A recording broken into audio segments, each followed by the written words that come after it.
Well, Nissan is in the news again, and it's not good this time. Boy, the financial troubles they've been having, and now this. Almost 500,000 vehicles. There are 4 models. Let's go through the models real quick, and stick around because I gotta ask you guys, does this seem like a trend? Wait until you see what's wrong with these engines. It has something to do with this, the variable compression turbo engine. So the cars that are affected, Nissan is recalling certain 2021 through 2024. We'll talk about that in a second too. Rogues, the 2019 through 2020 Altimas, the 19 through 2022 Infiniti QX50s, and 22 QX55 vehicles equipped with the 3-cylinder 1.5 liter or the 4-cylinder 2.0 liter variable compression turbo engines. The engine bearings may have a manufacturing defect that can lead to engine failure. How many times with all the manufacturers, Toyota, General Motors, I mean, everybody, have we heard since 2019, 2020, even Honda had them, the engine bearings or the rod bearings are having failures. What is going on with all of these internal combustion engines? I mean, it was right around all these manufacturing changes in the events of 2020, 2021, but can it all be blamed on that? It's interesting.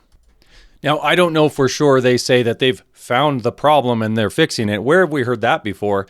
They say in this report, suspected engine assemblies have a one-to-one traceability record linking the affected engine serial numbers to vehicles produced within a specific time period. But what's interesting is why are some affected for like 1 or 2 years and then the other ones are affected all the way up till 2024, like the Rogue? And usually when I've seen this, in these reports, the reason they don't put these 2025s out there in the report is because they don't want to put a stop sale on the 2025s if they know that they're failing. So we're going to go spelunking and see if we can find any 2025 failures. Probably not, because the mileage is low. A potential manufacturing defect in specific engine bearings, main A, main C, and the L-link. We'll talk about the L-link in a second. I'll show you what these engines look like inside. The variable compression thing is crazy cool engineering, but you had to guess that maybe it would be a difficult thing to make reliable once you see it. So what's Nissan going to do if you own one of these vehicles? It says the dealers will inspect the engine oil pan for the presence of specific metal debris.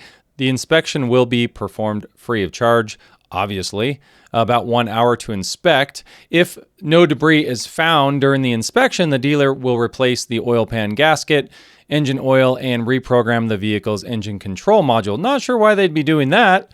Maybe they're trying to eke out a little more time out of these to spread out the failures. I don't know. But interesting that they're sort of saying, hey, we know this was a problem. You're probably going to have failures.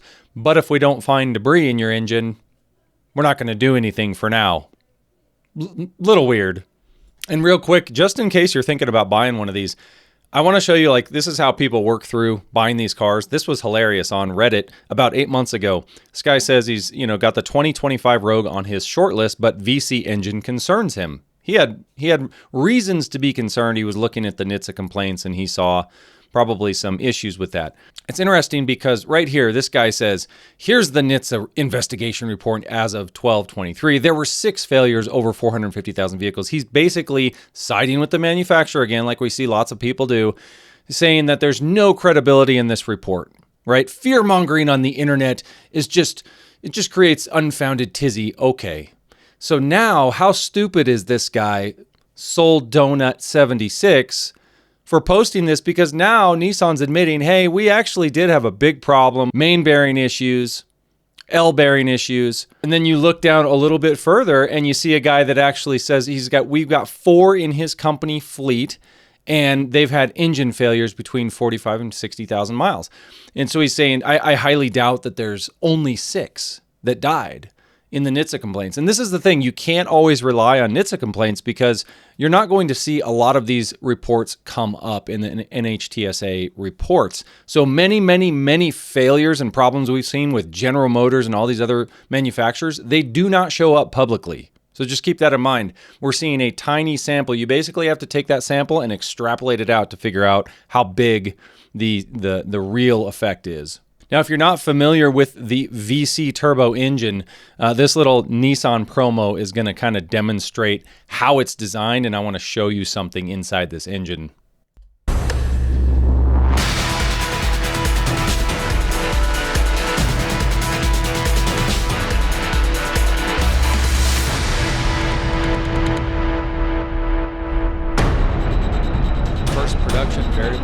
compression ratio engine.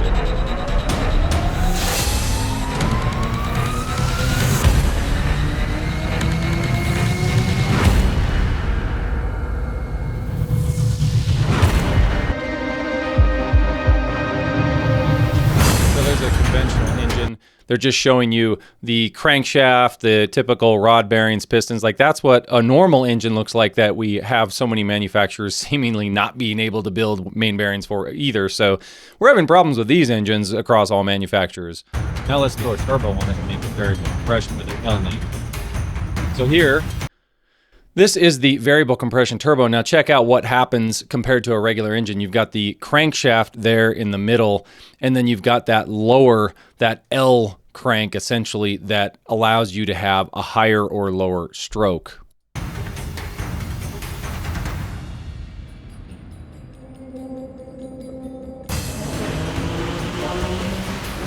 Hit the gas, and what happens? That thing rotates and it changes the pretty crazy design, like kind of genius, but also kind of not genius at this point.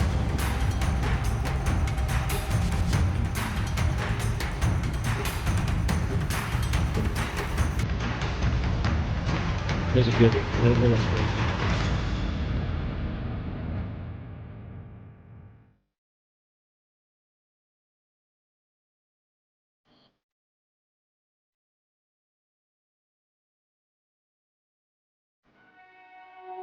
Wow, there's all and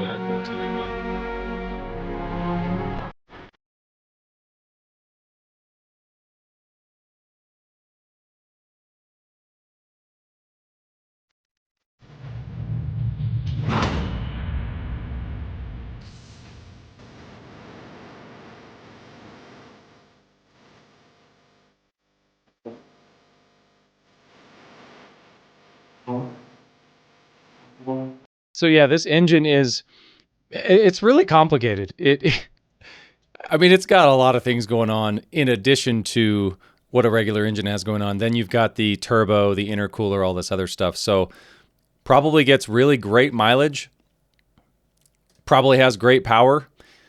Just tough to trust things like this, especially as you approach or get out of warranty. I've loved Nissans in the past, but I just think this is kind of taking the internal combustion maybe a little too far with moving mechanical parts and especially bearings that are taking on load. Maybe they can get it right. Maybe they can dial it in and actually get this thing reliable. But boy, I just wouldn't trust one at this point. And I certainly wouldn't trust that the 2025 the issues are worked out. That's just me looking at the whole industry and how all these manufacturers have put out these recalls and said that they're fine, trust us, we fixed the problem. And then the problem ends up not really being fixed in the end. The only engine problem I find so far in the 2025s, which is, I don't expect to see 2025 problems for a couple of years. This dealership says that the engine oil plug could strip if they tried to drain it in a certain way. And it's apparently a known problem with the plastic oil pan that they put on these engines. Now, I went looking around the internet. I didn't see any 2025s specifically with engine failure, which is probably, when you look at the failure mileage on these, typically it seems like it's like 40,000 and up. So it's not always immediate. We'll see if this becomes a larger problem. It's really bad for Nissan though, because the Rogue, the Altima, man, some of their top selling vehicles that really people have loved in the past, they've been, fairly reliable, even though they had a bad name with their Gen 1 CVTs or Gen 2 CVTs. They'd kind of worked some of those issues out. People were still getting, 100 to 200,000 miles on Nissans, and they were decent in, like the 2.5 liter non-turbo is a really good engine. Their 3.5's been a really good engine. Their 4 liter was a great engine. I mean, Nissan has a long, long history of building awesome engines that don't fail. That was kind of their thing, was powertrain design was Nissan's thing. And reliable. I've owned a ton of Nissans, so I'm a little disappointed to see this, but it is what it is. Let me know in the comments what you think about all these engine failures from all manufacturers. I mean, obviously, I think this one probably can be attributed just to this complexity in the design of this engine. I mean, when you have a link like that, a whole harmonic drive gear, reduction gear set, it adds a lot of complexity. And it's in cars that, you know, are generally like commuter SUV cars, commuter cars that, yeah, maybe people are kind of extending those oil changes out, going 10,000 miles. Not the best idea, especially with turbos, especially with more things that need clean oil like this. Yeah, I don't know. Happy 4th to everybody. Till next time. Thanks for watching.